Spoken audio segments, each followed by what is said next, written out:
పట్టుకొని తింటా ఉంటుంది. కుడి చేత్త తింటా ఉంటుంది. కుడి చేయి నొప్పించిన అనుకోండి ఎడమ చేత్తాను తినేదా. ఎడమ చేత్తాను తిని కుడి చేత్తాను తిని 2 చేతులు నొప్పించిన అనుకో ఐటమ్ తెచ్చిండే బ్యాగ్ లేక మకం పెట్టి ఉండేదంతా తినేదా. ఉండేదంతా తెచ్చిండేదంతా చేసిండేదంతా తిని తిని తిని తిని తిని తిని తిని తిని తిని తిని తిని తిని తిని ఏ 14 నెలలైనా డెలివరీ కాకుండా వేసుకున్న నైటీలు అన్నీ టైట్ అయిపోయాయి ఈ కాలం. 14 నెలలైనా డెలివరీ కాదు, ఆపరేషన్ చేసేదంతే, కోసేది తీసేదంతే. కాలుపు నొప్పులు వచ్చేది అయితే నీకేమన్నా తెలుసునా కాలుపు నొప్పులు ఎట్లుంటాయని? తిని తిని వస్తుంది. తెలియదండి. ఇంకా తాళ వేస్తా ఉంటుంది బాగా తెలుసు అనుకోండి. సంగీతం తెలిసిండే వాళ్ళకి పాడిన చెప్తున్నా విన్నా అర్థమయ్యేది. సంగీతం తెలియకున్న వాళ్ళకి ఎంత చెప్తే ఏమి, ఎంత పాడితే ఏమి, చెవిటోని ముందు శంకూదినట్లయింది. వీటిలో కన్నిండా ఏమికి తెలుస్తుంది నొప్పులు ఎట్లుంటాయో అని. ఆపరేషన్ చేసిండే డాక్టర్కి ఏం లేదు, మనకేమన్నా తెలుసునా? మన ఒక ఆయనకి చెప్పిండాడు, నీ కూతురు అరిచిండి అరసలపై కడుపులో అడ్డడ్డం దిగింది ఆయన. ఆపరేషన్ చేసి తీసేయాలి. ఎంత అవుతుంది ఆయన? కోసేది తీసేది అంతా ఫ్రీనే, కుట్లేసాక ఒక 70,000 అవుతుంది అంతే ఆయన. అయ్యో యావదో చీమ ఒకటి ఉంది అమ్మేసుకోసాను, ఫస్ట్ కోసి తీసి కుట్లేసేయాలి. అంజనాదేవి కూడా గర్భవతి అయ్యింది. ఇంకెక్కడ ఇచ్చినటువంటి వాళ్ళందరూ ఋషులు మునులు యోగులు మంచి మంచి పండ్లు తెచ్చిస్తూ మంచి మంచి దివ్య పదార్థాలు తెచ్చిస్తూ ఆ తండ్రి గౌతముని కావలసినటువంటి పదార్థములు ఎన్నో సేవలు చేస్తూ ఎందరో వచ్చిపోతూ ఉన్నారంటే ఏవి సాక్షాత్తు ఈశ్వరుడు ఈమె గర్భంలో జన్మిస్తాడనేటువంటి మహాకోరికతో మహాభావనతో సాక్షాత్తు పరమేశ్వరుడే జన్మిస్తాడు. ఏమి పుణ్యం చేసినావు తల్లి నీవని అందరూ ఆనంద వైభవపేతముగా ఉండాలంటే ఇట్లా 9 నెలలు గడిచింది. 10వ మాసములోన ఒక శుభవారతి నక్షత్ర తిథి సమయమున అంతరి యొక్క అంజనాదేవి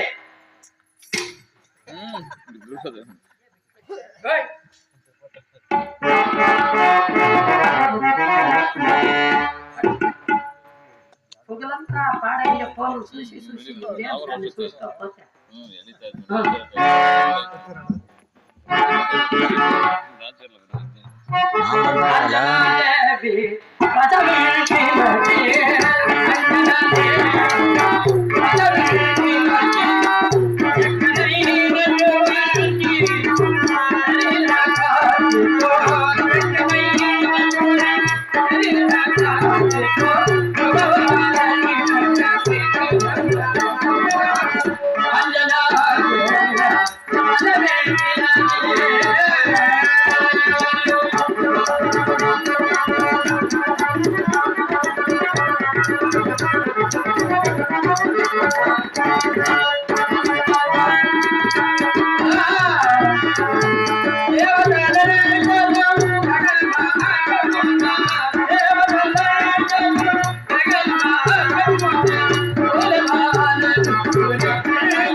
మనసా వాచ కర్మన నిరంతరము భగవంతుని సేవ చేయగలిగినటువంటి ఒక మహాపతివ్రత శిరోమణి అంజనాదేవి కళలోనైనా మరవలేదు పరమాత్మని సేవ. మనసా వాచ కర్మన నిరంతరము సేవ చేస్తూ ఉన్నారు.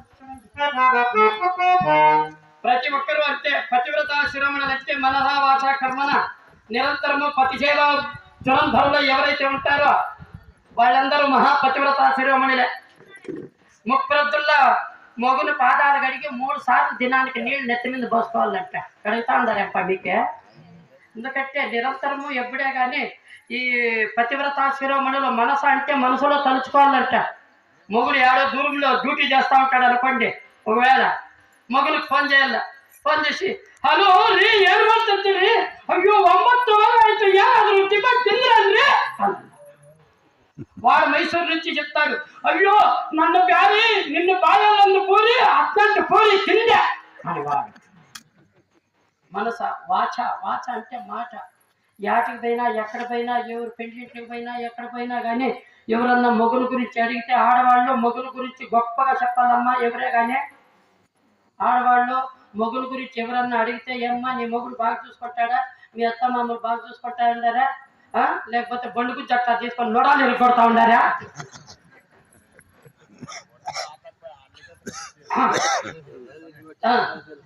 అని అడిగితే ఇంట్లో ఎన్ని కష్టాలున్నా కానీ మొగుడు గురించి అత్తమామల గురించి గొప్పగా చెప్పాలట. మొన్న ఈ గౌరీ బిద్దరిలో ఒక ఆయన అడుగుతా ఉంది, ఏం పాప పెండ్లై 3 నెలలాయా, ఏమి భార్యాభర్తలు బాగున్నారా, మీ అత్తమామలు ల్యాండ్లార్డ్ సత్య దండిగా కాంప్లెక్స్లు ఉన్నాయంటే బాడుగులు బాగా వస్తూ ఉన్నాయంటే ఎట్లా నిన్ను బాగా చూసుకుంటా ఉన్నారా ఎట్లా అన్న. ఈ అడిగిన అమ్మకి ఈ పాప చెప్తా ఉంది, పెళ్లి కూతురు 3 నెలలు పెళ్లి కూతురు, ఏ చక్క చూసుకోలేదే, ఏ చక్క చూసుకోలేదే, నా మగుడు ఉన్నాడే వాడి కళ్ళ రేట్లు తెలిసిన వాడి కళ్ళల్లో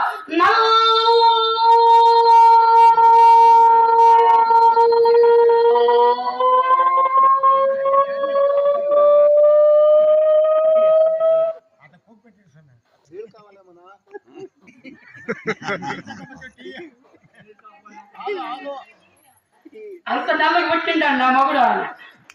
ఈ అమ్మ అడిగినా చెప్పినా ఇంకేమీ కాలేదంట, అడిగినా బీపీ డైనా దబక్కలు పడిపోయింది.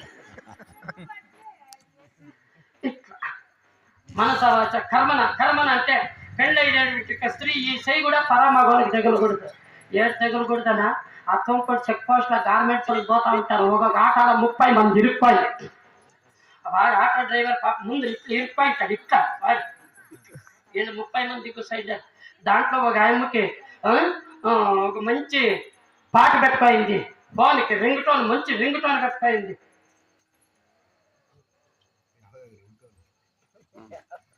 ఒక మంచి రింగ్ టోన్ పెట్టుకోయింది ఆయమ్మ. ఎట్లాది రింగ రింగ రింగ రింగ రింగ రింగ రే బాసో బాసో పంజాసి నేనా వారి నచ్చి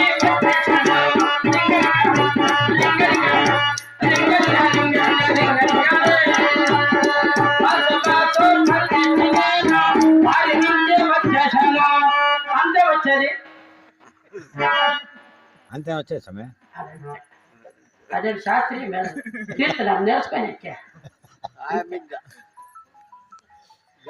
అంజనాదేవి చూడండి. ఈ విధముగా శుభవారతి నక్షత్ర తిథి సమయంలో ఒక శుభదినము నాడు ప్రసవించింది, ప్రసలుగుతుందని ధ్యానిస్తూ ఈ విధముగా సొరంగ మార్గంలో చేరుకున్నాడు. పిల్లవాడితో సహా ఆంజనేయుని ఎత్తుకొని పోయి వాయుదేవుడు దేవతలందరూ ప్రార్థన చేసి అందరూ కూడా సొరంగ మార్గంలోకి వచ్చినాడు. ఓ వాయుదేవ, నీ ఇట్లా ప్రపంచంలో ఎక్కడ తిరగకుండా ఇట్లుంటే ప్రపంచం నడిచేది ఎట్లా అని చెప్పి, చూడు స్వామి వైకుంఠనేశ్వరుడు ఆ దేవేంద్రుడి వజ్రాయుధంతో కొట్టిన కొడుకు పాదాలు తొడలు 2 భాగాలు అయిపోయిండే. చూడు ఎందుకు ఇంకా నాకు ఈ బ్రతుకెందుకు, నేను ఎందుకు విసిరాలి, ప్రపంచమంతా గాలి. ఇప్పటి నుంచి నీ కుమారుడైనటువంటి ఆంజనేయునకు వజ్ర శరీరం అయిపోతుందని విష్ణుదేవుడు అట్లా చెయ్యట్లా నిండాడు. అంతే ఆంజనేయ స్వామికి పిల్లవాడిగా ఉన్నప్పుడు. ఎప్పుడైతే విష్ణుదేవుని చేయి అట్లా పడిందో ఈ యొక్క వజ్రాయుధంతో తెగబడినటువంటి ఆ 2 తొడలు కూడా వజ్ర శరీరం అయిపోయింది. చూడు వజ్ర శరీరం అయిపోయింది. ఆశీర్వాదం అందించినాడు. పిల్లవాడు ఠంగమని పైకి లేచాడు. విష్ణుదేవుడు నా చక్రాయుధంతో నీకు మరణం లేదు, ఇంద్రుడు నా వజ్రాయుధంతో నీకు భయం లేదు, అగ్నిదేవుడు చెప్పినాడు అగ్ని వల్ల నీకు ప్రమాదం లేదు, వాయుదేవుడు చెప్పినాడు వాయు వల్ల నీకు ప్రమాదం లేదు, వరుణుడు వచ్చి నీకు వాన వర్షం వల్ల నీకు ప్రమాదం లేదు, సముద్రంలో మునిగినా కానీ నిన్ను కాపాడుకుంటాను.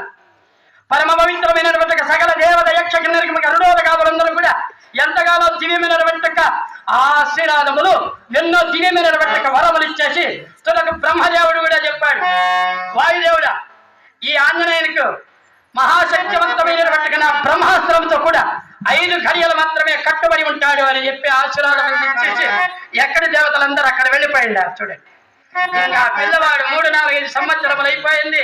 ఇంకేమి మహాఫలశాలి మహాదివ్యమైనటువంటి వరములు ఎన్నో ఉన్నాయని చెప్పేది. ఏమి ఇక్కడి నుంచి మనూర్లో నుంచి హిందూపురంలోకి ఒకే ఎగరేది ఆంజనేయుడు. ఆడుండే పండ్లన్నీ తినేది. ఆటి నుంచి అట్లా బెంగళూరుకి ఒకే ఎగరేది. ఆటికి పోయేది బెంగళూరులో ఉండేదంతా తినేదే. ఇంక ఎక్కడ పోయినా మహాశక్తి వచ్చేసింది. ఎక్కడ పోయినా కానీ ఇంకా ముందునే కోతి కదా, ఆ కోతలన్నీ గుంపుకూడి ఉంటాయి. ఇంకొక కోత వచ్చేది, ఇంకొక కోత వచ్చేసి ఇంకొక కోతని తాకబట్టి ఒక కోతి ఇట్లనేది, ఇంకొక అనేది ఇంకొక కోత వచ్చేది. ఎలాంటి ఈ కోతలు జాస్తి ఉండేతావా, కుక్కలు జాస్తి ఉండేతావా, కాకలు జాస్తి ఉండేతావా, ఇట్లా పిల్లలు జాస్తి ఉండేతావా, ఆడోళ్ళు జాస్తి ఉండేతావా, పొలగలాటంట.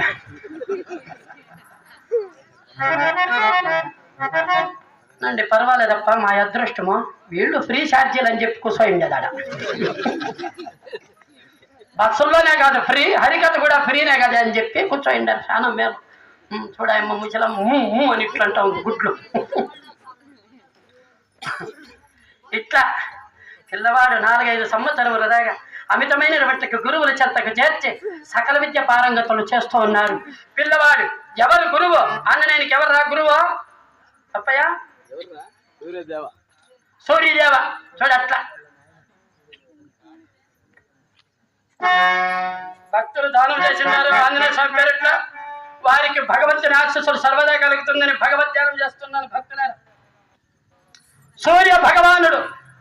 సూర్య భగవానికి అనూరుడు అనేటువంటి పక్షిరాజు రథము తోలేవాడు.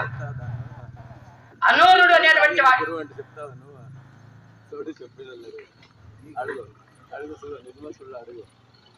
ఆంజనేయునికి గురువు సూర్య భగవానుడు. సూర్యుడితో విద్య నేర్చుకోలేకపోతే కాదయ్యా, నేను గంటకు 9 కోట్ల స్పీడ్తో పోయేది నా రథము. సూర్యుని రథం అన్ని గంటకు 9 కోట్ల మైళ్ళు పోతున్నట్టు చూడు సూర్యుడు. అనూరుడు అనేటువంటి పక్షిరాజు. ఆ అనూరుడు అనేటువంటి వానికి మోకాళ్ళు నుంచి కిందకి లేవు కాళ్ళు. ఆయన రథం మీదే కూర్చోలేడు అంతే. ఇట్లా సూర్య భగవానుడు చెప్తున్నాడు, అయ్యా గంటకు 9 కోట్ల వేగంతో పోతుంటున్నా వెంట వచ్చి నువ్వు ఎట్లా నేర్చుకుంటావు? స్వామి 9 కోట్లు కాదు 10 కోట్ల ఫాస్ట్తో పండి వచ్చేస్తారు మహావేగమున అని చెప్పేస్తున్నాడు. ఆంజనేయుడు నవ్య వ్యాకరణములు సర్వవేద శాస్త్రములు చదివే బహుచక్కడైనటువంటి రీతిగా గురువు సేవ చేసి సకల విద్య పారంగతుడైన వేద తత్వష్టయంబుల చదివే ప్రియభారక వశిష్ఠుని యొద్ద వేద తత్వష్టయంబుల చదివే ప్రియభారక వశిష్ఠుని యొద్ద ఆ గురు శుక్రుడు పోలికలు తత్వవిధుడయ్యల్లా శరత్కుమారుల పోలికలు శస్త్ర విద్యలన్నీ నేర్చే అంతరి గురువు దత్తాంజనేయుడు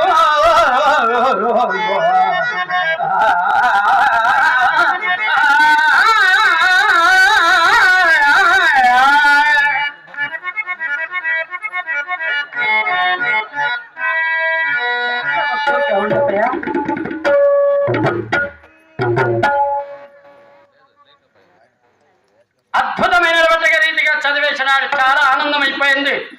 ఇక చాలా బలవంతుడైపోయినాడని చెప్పి ఈ ఆంజనేయుడు ఏం చేస్తా ఉన్నాడంటే తపస్సు చేస్తా ఉండే ఋషుల దగ్గరకు పోతాడు. ఆ ఋషులు గట్టాలు పట్టుకొని ఈడుస్తావు, ఇంకా యోగ దండాలు ఈడుస్తారు, కమండలు కొరికేస్తాడు. అవురా ఈ ఆంజనేయునికి ఏమన్నా శాపం పెడదామా, భగవంతునికి సేవకుడై ఈ యుగమంతా ఉన్నాడు అని ఋషులు ఏమాత్రమో బాధపడుతూ ఉన్నారంటే చూడండి. ఒకానొక దినము దుర్వాస మహర్షి కమండలము యోగ దండం ఎత్తుకొని వెళ్ళి చెట్టెక్కిండాడు. ఎవరు? ఆంజనేయుడు. దుర్వాస మహర్షి పోయి అడిగినాడు, ఓ ఆంజనేయ ఆ కమండలము ఆ యోగ దండం ఇచ్చాయి. లేదు స్వామి నేనేను అన్నాడు. ఏం శాపం పెడదాము? దుర్వాస మహర్షి యోచన చేసి ఒక శాపం పెట్టాడట ఆంజనేయునికి. ఆంజనేయ ఇప్పటి నుంచి నీ బలము ఎంతుందో అదే నీవు మరిచిపోదువుగాక, ఇదే నా శాపము. ఎవరైనా ప్రక్కన వాళ్ళు చెబితే తప్ప నీ బలము నీకు జ్ఞాపకము రాకూడదు అని చెప్పి శాపం పెట్టేసి ఉన్నాడు. దుర్వాస మహర్షి ఎప్పుడైతే శాపం పెట్టినాడో కమండలము యోగదండము తీసుకొని అది వెళ్ళిపోయినాడు. ఈ విధముగా అంతటి యొక్క మేనమామలైనటువంటి యొక్క వాలి సుగ్రీవుల చెంత చేరుకున్నాడు. లేదు పెండ్లిలో భోజనాలు రకరకాలైన వంటలు పేని దుర్బెడ జంగీర్ చిలకనల్వ గుంకనల్వ వడ పకోడా చోచమిచ్చారు ఇడ్లీ దోశ ఖాళీ దోశ ఊ తప్ప పేడ తప్ప ఇట్లా వంటలంతా చేస్తూ ఉంటారు. ఇట్లా చూడండి, ఆంజనేయుడు మేనమామలైనటువంటి వాలి సుగ్రీవుల చెంత కిష్కింద పట్టణం అనేటువంటి చోటుకి చేరుకున్నాడు. ఇది ఇట్లుండగా భగవంతుడైనటువంటి శ్రీమన్నారాయణుడు భూలోకములో అయోధ్య పట్టణమేలగలిగినటువంటి దశరథ మహారాజు భార్యలైనటువంటి కౌసల్య సుమిత్ర కైకేయి ఈ ముగ్గురు భార్యలకు కూడా ఆ యొక్క వైకుంఠ శ్రీమన్నారాయణుడు ఆదిశేషుడు శంకు చక్రవలే కొడుకులుగా జన్మించినారు. నారాయణుడే రాముడనే పేరుతో, ఆదిచక్రవలే భరత శత్రుఘ్నులనేటువంటి పేరుతో జన్మించినారు. వారిని ప్రేమతో ముద్దుగా పెంచి పెద్ద చేసినటువంటి అంతటి యొక్క దశరథ మహారాజు అద్భుతమైనటువంటి రీతిగా ఎంతగానో సేవలు చేస్తూ ఆ వశిష్ఠుని ఆశ్రమం చేరి సకల విద్య పారంగతులైనారు రామలక్ష్మణ భరత శత్రుఘ్నులు. ఆ రామునికి ఒక 16 సంవత్సరాలు వచ్చేసిందంట. చూడండి, అక్కడ సిద్ధాశ్రమం అనే ఆశ్రమం ఉంది. ఆ ఆశ్రమంలో చండీ యాగం అనే యాగము చేస్తూ ఉన్నాడు విశ్వామిత్ర మహర్షి. ఆ యొక్క యాగములో ఆ యొక్క అగ్నిహోత్రములలో తాతకి మారీచ సుబాహులు అనేటువంటి తల్లి కొడుకులైనటువంటి రాక్షసులు రక్తమాంసములు పోసి అపవిత్రం చేస్తా ఉన్నారట. అక్కడ అంతటి విశ్వామిత్రుడు వెంటనే దశరథుని దగ్గరకు వచ్చినాడు. మహాత్మా విచ్చేయండి, ఊరగరాలు మహానుభావులు కూర్చోండి, మునదాసనం పైన కూర్చుండబెట్టినారు. మీ రాక కారణం స్వామి. దశరథ, నేను చండీ యాగం అనే యాగము చేస్తూ ఉన్నాను. ఆ యాగమునకు రాక్షసులైనటువంటి తాతకి మారీచ సుబాహులైనటువంటి కొడుకులు తల్లి కొడుకుల వల్ల ప్రమాదం కలుగుతుంది. ఆ తాటకని సంహరించడానికి నీ పెద్ద కుమారుడైనటువంటి శ్రీరామచంద్రుని పంపించు. ఎప్పుడైతే ఈ విధంగా అన్నాడో అంతటి యొక్క దశరథుడు కన్నీరు మున్నీరైనాడు. స్వామి, ఎండ కన్నెరుగని సుకుమారి శరీరిని ఈ యొక్క రాముణ్ణి నేను ఎట్లు పంపిస్తూ, అయినా ఆ తాటకి మహారాక్షసిని చంపేదానికి సాధ్యమవుతుందా? 1,00,000 ఏనుగులు బలమున్నట్టు ఆ తాటకి అనేటువంటి రాక్షసికి 1,00,000 ఏనుగుల బలమున్నటువంటి తాటకిని సంహరించే శక్తి నా రామునికి ఎక్కడ? నేను 1,00,000 మంది సైన్యముతో ఇప్పుడే ప్రయాణమై వస్తాను, వెళ్ళను. లేదు దశరథ, నీలాంటి వాళ్ళు 1,00,000 మంది కాదు కదా, 1,00,00,000 మందితో వచ్చినా కానీ తాటకిని చంపేటువంటి శక్తి మీకు లేదు. ఇటువంటి రాక్షసుని చంపేదానికే నీ కుమారుడు జన్మించండి. నా కొడుకు అనేటువంటి వ్యామోహం నీవెందుకు? భగవంతుడైనటువంటి శ్రీమన్నారాయణుడు లోకకంటకలైనటువంటి రాక్షస సంహారం చేసేదానికే పుట్టిండేది. నీవు నా కొడుకు అనేటువంటి వ్యామోహంతో నీ ఇంట్లో పెట్టేదానికి కాదు. పంపించలేవా? నా శాప ప్రభావంతో నిన్ను నీ రాజ్యాన్ని భస్మం చేయమంటావా? వశిష్ఠుడు వెంటనే వచ్చి ఆ యొక్క కోపాన్ని నివారించి దశరథ మౌనవ్రతుడై రాముడిని పంపించి విశ్వామిత్రుని వెంట అట్లే అని చెప్పి రాముడి వెంటనే లేచి ఆ విల్లు బాణముల చేత బట్టి తండ్రికి నమస్కరించి గురువులకు నమస్కరించి ఎంతో ప్రేమాను భక్తుల సమ్మలగా అంతటి శ్రీరామచంద్రమూర్తి శ్యామ అంతటి యొక్క కృష్ణ యొక్క రామచంద్రుడు ఎంతగానో తల్లిదండ్రులు సేవించి గురువులను పూజించి విల్లు బాణములు ధనుర్బాణములు చేతబట్టి అమోఘమైనటువంటి వేగమ్మ చేత అంతటి యొక్క తమ్ముడైనటువంటి లక్ష్మణుడు తన వెంట తీసుకుని విశ్వామిత్రుని వెంట జడ జడ జడమని అడుగులు పెట్టుద వచ్చరు అంతటి రామలక్ష్మణుడు అడుగులు పెట్టుద వచ్చరు అంతటి రామలక్ష్మణుడు అడుగులు పెట్టుద వచ్చరు అంతటి రామలక్ష్మణుడు అడుగులెత్తడి అంతటి విశ్వామిత్రుడు యాగము కొరకయే.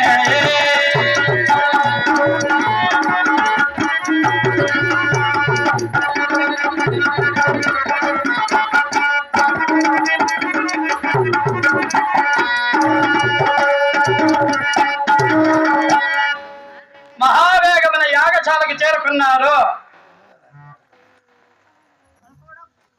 పోతావా? బాణమే లేదా?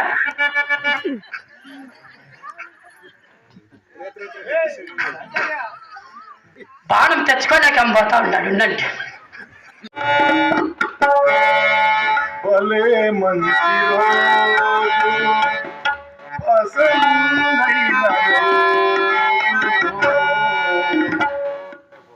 వసంతాలు పూచే రోజు,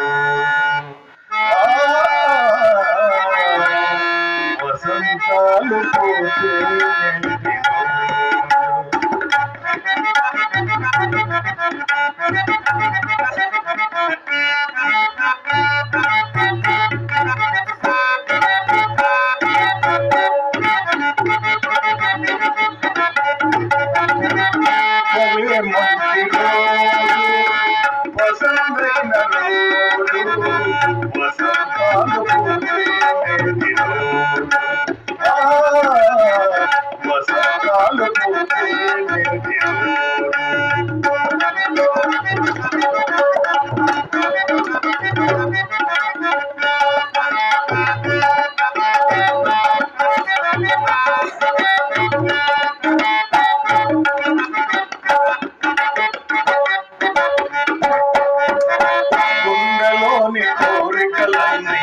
గువ్వలుగా ఎగిసిన రోజు, గువ్వలైన కోరికలే గుడిలోనే చేరిన రోజు,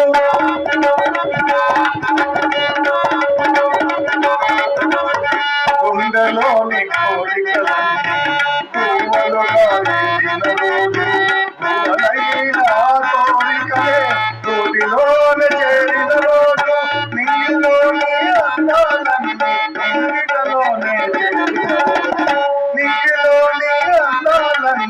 ఉంగిటలోనే భలే మంచి రోజు వసంతైన రోజు, వసంతాలు పూచే వసంతాలు పూచే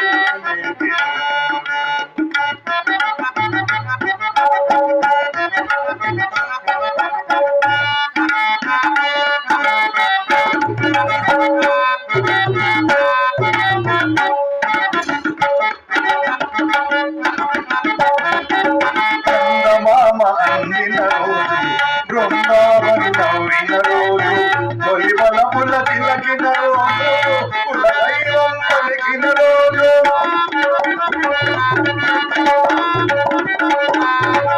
చందమామ అందిన రోజు, బృందావని నవ్విన రోజు, తొలివల పుల తిలకిన రోజు, కుల దైవం పలికిన రోజు, కన్న తల్లి ఆచలన్నీ సన్నజాజులైన రోజు, కన్న తల్లి ఆచలన్నీ సన్నజాజులైన రోజు, భలే మంచి రోజు వసంతైన రోజు, వసంతాలు పూచే